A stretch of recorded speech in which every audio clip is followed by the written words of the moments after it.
கிறுக்கு சண்முகம். சண்முகம் ஒரு கிறுக்கன். அவனுக்கு 37 வயசாகுது. டவுசர் தான் போடுவான். முழங்காலுக்கு கீழே அதுவும் தொங்கும். பின்னாடி பார்த்தோம்னா தேஞ்சு கிழிஞ்சிருக்கும். சட்டையே போட மாட்டான். அவிச்ச கிழங்க மாதிரி உடம்பு சொறி பிடிச்சிருக்கும். தலையில எண்ணெயும் தேய்க்க மாட்டான். பரட்ட தலையாவே இருப்பான். சண்முகம் இந்த ஊருக்காரன் இல்லை. இவன் 15 வருஷத்துக்கு முன்னாடி எங்கேயோ இருந்து வந்தான். வரும்போது 4 முளை வேட்டி கட்டியிருந்தான். அழுக்கு வேட்டி, கிழிஞ்ச சட்டை, கையில ஒரு துணி பொட்டலாம். பொட்டலத்தை யாரும் தொடக்கூடாது. தொட்டா கோவம் வரும். ஏழை பையில தொடாதரா அப்படின்னு தொடரவங்கள திட்டுவான். டீ கடை வாசலில் போய் நிற்பான். எதையோ வாய் திறந்து அதை கொடுங்க இதை கொடுங்கன்னு கேட்க மாட்டான். ஓசியில் டீ யாராவது வாங்கி கொடுத்தா போதும், அதை ஊதி ஊதி குடிச்சிட்டு கிளாஸை கழுவி வச்சுட்டு ஊர் நடுவில் இருக்கிற சாவடியில் போய் படுத்துப்பான். தலைமாட்டில் துணி பொட்டலை எப்பவுமே இருக்கும். பலமாக கொரட்டை விடுவான். பக்கத்தில் யாரும் உறங்க முடியாது. கொரட்டை சத்தம் கேட்டு இளவட்டங்களை சிரிப்பாங்க. சின்ன குச்சி எடுத்து சண்முகத்தோட திறந்த வைக்குள்ளே விடுவாங்க. காதுக்குள்ளே கோழி இறக விட்டு திருகுவாங்க. என்ன செஞ்சாலும் சண்முகம் எந்திரிக்கவே மாட்டான். தலைமாட்டில் இருக்கிற பொட்டலத்தை தொட்டா போத உடனே எழுந்திரிச்சுப்பான். ஒரு நாள் ஊர் பெரியவர்கள் கூடி, தம்பி உன் பேர் என்ன அப்படின்னு கேட்டாங்க. சண்முகம் அப்படின்னு சொன்னான். எந்த ஊர் அப்படின்னு கேட்டாங்க. சண்முகத்திட்டு பதிலே வரல. என்ன சாதி அப்படின்னு கேட்டாங்க. அதுக்கும் சண்முகம் பதில் சொல்லலை. ஆளை பார்த்தா பிச்சைக்காரி மாதிரி தெரியலையே, எந்த பொன்னிவதி பெத்த பிள்ளையோ பாவம் அப்படின்னு ஊர்க்காரங்களா பேசிக்கிட்டாங்க. தினமும் ஒரு வீட்டில் கஞ்சி ஊற்றுவாங்க. சண்முகம் குடிப்பான். ஊர் எல்லையில கார்மேக ஆசாரியோட கொல்லப்பட்டு இருக்குது. அங்க இரும்பு பட்டைகளை காய்ச்சா ஒலை அடுப்பு இருக்கும். அடுப்பு ஊத துரத்தி மாட்டி இருக்கும். ஒரு நாள் பற்ற பக்கம் சண்முகம் நின்னான். சண்முகம் இந்த துரத்தி ஊது, உனக்கு சோறு போடுறேன் அப்படின்னு கார்மேக ஆசாரி கூப்பிட்டாரு. சண்முகம் பற்றைக்குள்ள போனான். அடுப்புக்கு பக்கத்துல குத்துக்கால் வச்சு உட்காந்தான். துணி பொட்டலத்தை மடிச்சு வச்சுக்கிட்டு துருத்தி பிடிச்சு ஊதனான். அடுப்புல இருந்து புஷ் புஷ் அப்படின்னு நெருப்பு பொறி பறந்துச்சு. 15 வருஷமா சண்முகம் துருத்தி பிடிச்சு ஊதனான்.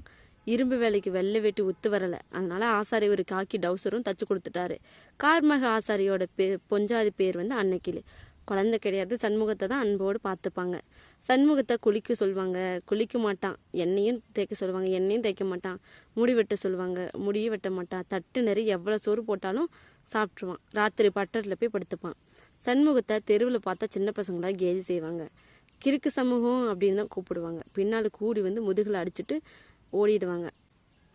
அன்னைக்கிளி அக்கா ஏழை பையில கடிக்கிறாங்க அப்படின்னு சண்முகம் கத்துவான். கத்திக்கிட்டே நடப்பான். பையன்களும் சின்ன சின்ன கல்லெல்லாம் எடுத்து எறிவாங்க. அன்னைக்கிளிக்கா ஏழை பையில எறிகிறாங்க அப்படின்னு கத்துவான். அன்னைக்கிளி வீட்டில் இருப்பா. சண்முகம் எங்கேயோ இருந்து கத்துவான். துரத்தி ஊதிக்கிட்டே இருப்பான். கோவிலில் செதறு தேங்காய் உடைக்கிற சத்தம் கேட்டால் போதும், துரத்தி விட்டுட்டு தேங்காய் பொறுக்க ஓடிடுவான். பக்கத்து ஊரில் திருவிழா நடக்கும். அன்னைக்கிளி அக்கா கிட்ட கூட சொல்லாமல் சண்முகம் போயிடுவான். மறுநாள் காலையில் தான் திரும்பி வருவான்.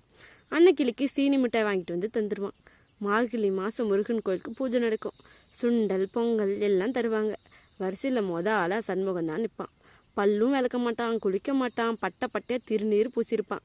மறுபடி வரிசையில் நின்று பிரசாதம் வாங்கி தின்பான். சின்ன பசங்கள்லாம் எச்சி கையை சண்முகத்தோட முதுகில் துடைப்பாங்க.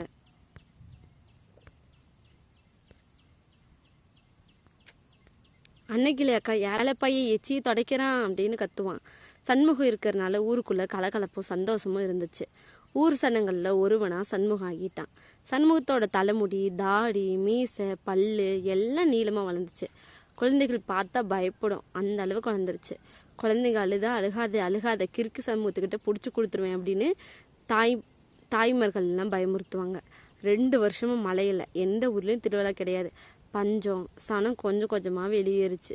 தஞ்சாவூர் காட்டுக்கு பிழைக்க போனாங்க. கடும் பஞ்சம் வந்துருச்சு. தஞ்சாவூர் போக மானாமதுல ரயில் ஏறணும். ரயில் நிலையத்துல ஏகப்பட்ட கூட்டம். குடும்பமா ரயிலுக்கு காத்திருந்தாங்க.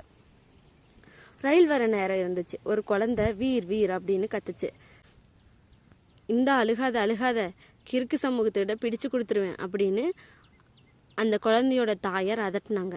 குழந்தைக்கு பசி, அழுக ஓயவே இல்லை. தாயார் திரும்ப கிறுக்கு சண்முகத்தோட பெயரை சொல்லி மிரட்டினாங்க.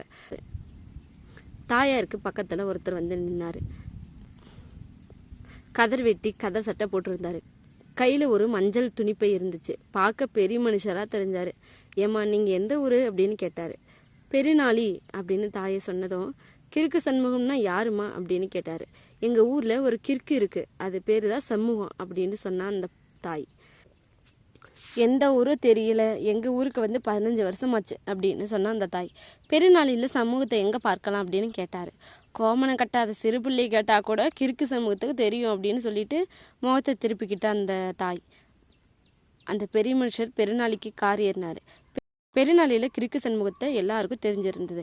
கார்மேக ஆசிரியரோட பற்றைக்கு போனார். சண்முகம் துருத்தி ஊதிட்டு இருந்தான். சண்முகத்தை உத்து பார்த்தாரு, கவனமாக உத்து பார்த்தாரு. அடையாளம் தெரிஞ்சுது. அந்த பெரிய மனுஷர் ஓடி போய் சண்முகத்தை கட்டி பிடிச்சிக்கிட்டாரு. தம்பி சண்முகம் அப்படின்னு வாய் விட்டு அழுதாரு. கார்மேக ஆசாரி திகச்சு போனார். இந்த பெரிய மனுஷர் சொன்னார், ஐயா என் பேர் அழகப்பன், சொந்த ஊர் காரைக்குடி. இவன் என் கூட பிறந்த தம்பி. 15 வருஷத்துக்கு முன்னாடி புத்தி சுவாதீனம் இல்லாமல் இருந்தான். வீட்டை விட்டு வெளியேறி எப்படியோ இங்கே வந்திருக்கான். ஊரில் இவன் பங்குக்கு கோடி கோடியோ சொத்து இருக்கு. இவனோட தலைவிதி இப்படி ஆயிருச்சு. 15 வருஷமா என் தம்பியை தேடாத இடமில்லை அப்படின்னு கேவி கேவி எழுதாரு. சண்முக கல்லு மாதிரி உட்காந்துருந்தான். ஊசனையெல்லாம் பட்டரில் கூடிடுச்சு. அன்னைக்கிளி அக்கா பற்றைக்கு வந்தா. சண்முகம் எழுந்து போய் அன்னைக்கிளியோட கையை பிடிச்சுக்கிட்டான். அன்னைக்கிளிக்கா அப்படின்னு தேம்பி சண்முகம் அழுதான். அன்னைக்கிளியும் அழுதா.